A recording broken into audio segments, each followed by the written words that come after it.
Thank you, Mike Bailey, for letting me get all those program notes out. It's a pleasure to finally meet you. It's a pleasure to be here. It's a pleasure to be here. Nice to meet you, too. We've been talking on the phone now for the greater part of the month. Sure. Very commendable experience is coming up, Rocklin Patriot Day. That's right. And tell us about your part. Well, my part in Patriot Day is a community service volunteer for Rocklin, and it's part of bringing a community event or community-sponsored event to honor those people who serve in our community, and to do that on a 911, which is the 10th anniversary of the terrorist attack. Yeah.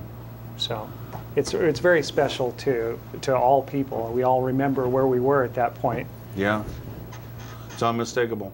Yeah.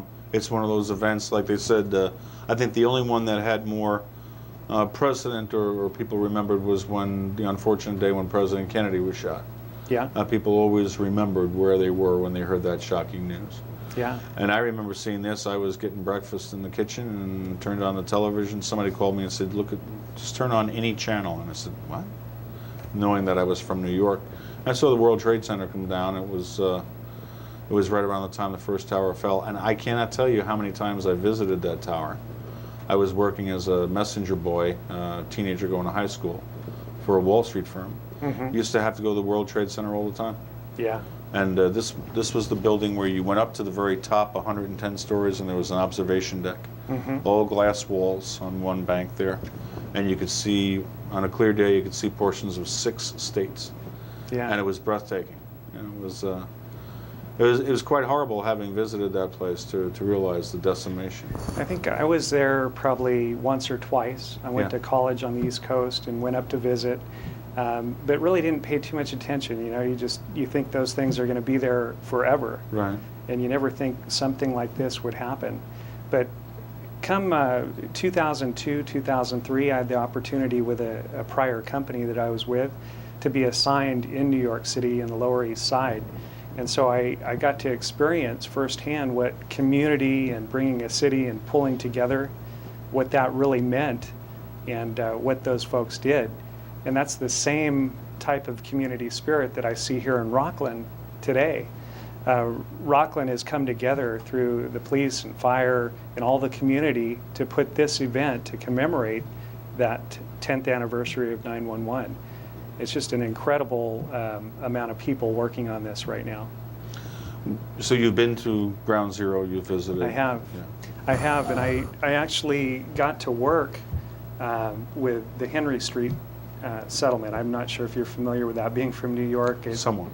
It's the oldest nonprofit organization in New York City, operating in the country, actually. Yeah. And they have 18 different departments. I worked as a fundraiser, but one of my assignments was to teach inner city youth on how or what an employer is looking for. And in doing so, the first thing we would do, the first class, is have the students stand up. And these are students from, maybe 16 through 38. I think the oldest one was 38.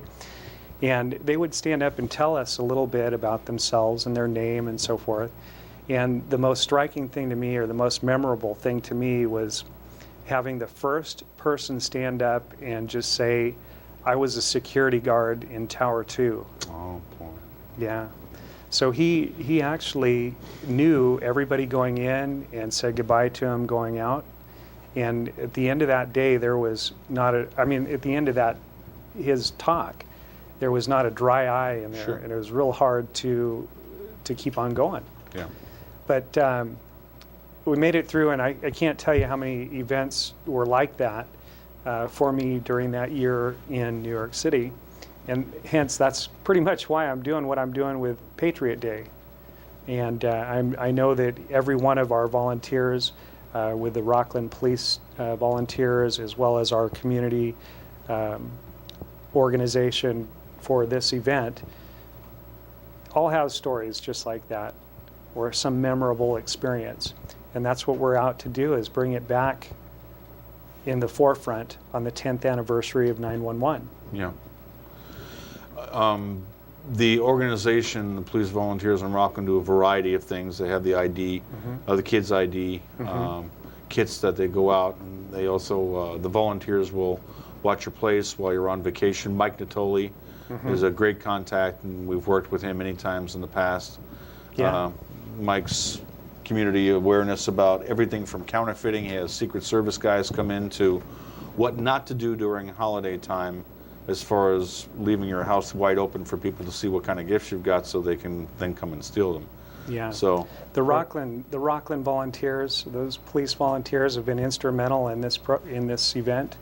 There's actually 120 volunteers in the Rocklin Police Department right now. I mean, from every aspect of that department, or in every department of that police station, is a lot of volunteers, from the front desk to patrolling, just like you're saying with Mike Natoli. Yeah. And I know that I forget what the exact titles of the awards are. Maybe you can help me if you know.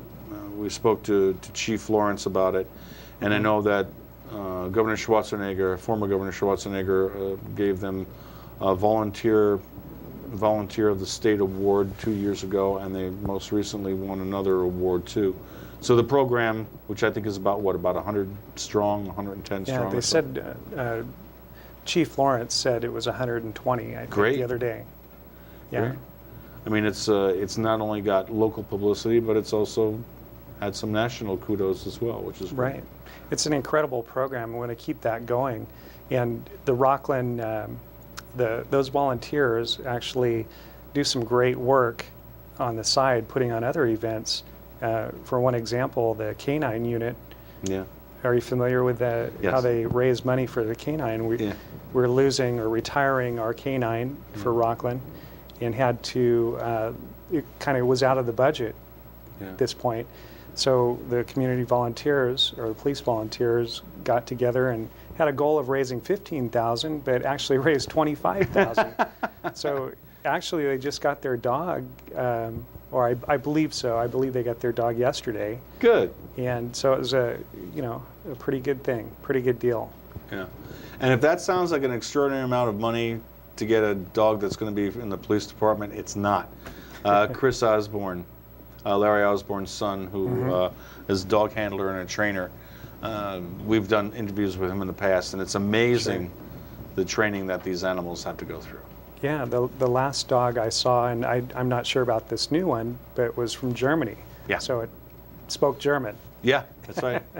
Yeah, they get them, apparently for some reason, the German Shepherds, which have always been used as guard dogs, even during World War II. I know that they were used at the Stalags, a little infamous portion of their past. They were used at POW camps to guard people. But they like to go with the European dogs. Apparently, for some reason, the genealogy is better, and they come here and they teach them all that stuff on the other side, and you got to learn German. Setzen Sie sich. Ruhe. That means quiet. Oh. Setzen Sie. Sit down. I thought you were from Brooklyn. I am, but my grandma was from southern Germany, so Gotcha. I decided to learn the language. Yeah. It was really amazing, though. I think Czechoslovakia is another place where they get the dogs. So they don't come cheap. Yeah. It's hard. Now, what do you need from the community that we can get the word out to make your Rocklin Patriot Day everything you want it to be? Well, first of all, let me tell you a little bit about Patriot Day maybe and what we have going on there. Sure. And then I can tell you a little bit about what we need to get there. Right now, we have about 100 booths planned, vendor booths. We have everything from food to arts and crafts to art and financial services. We have real estate out there. We have new home builders. We have just about the gamut of vendors, and that in itself would be a big feat. But to boot, we have the Rocklin Fire Department, we have the Rocklin Police Department bringing all their equipment out, including including the police helicopter, flying in at 11:30 and flying out. It's going to be a big event. We have the fire, the hook and ladder truck on display. We have SWAT. We have the SWAT tank. I believe they call it a tank. Coming out, kids are going to be able to get in this tank and climb all around it. And not only that, but we do have the canine unit coming out to do demonstrations. We also have police motorcycles. They're going to be doing an obstacle course for us. Good. So we have all these demonstrations that are coming out that are going to be a big draw. Now, we also have something called the kids area, or a children's activity area. I guess that would be politically correct. Okay. Okay. And in that, Showmasters, one of our biggest sponsors, Showmasters, who is emceeing the entire event from 11 to 4, Showmasters is going to bring in bounce houses. They got this thing called Robo Surf, where you stand on the surfboard, and it's kind of like a riding bull, you know, but you try and stay on the surfboard. Yeah. And they do have a riding bull. They have a climbing rock wall. I mean, there's so many things that they're bringing out there for this children's activity. It's going to be a great day. I can't say that there's only going to be children in there, because I think some of those things are fun too. So Yeah, I right. might be in there. Yeah. Anyway, I know if you're there, you'll be riding the bull, right? Not if I'm using this cane.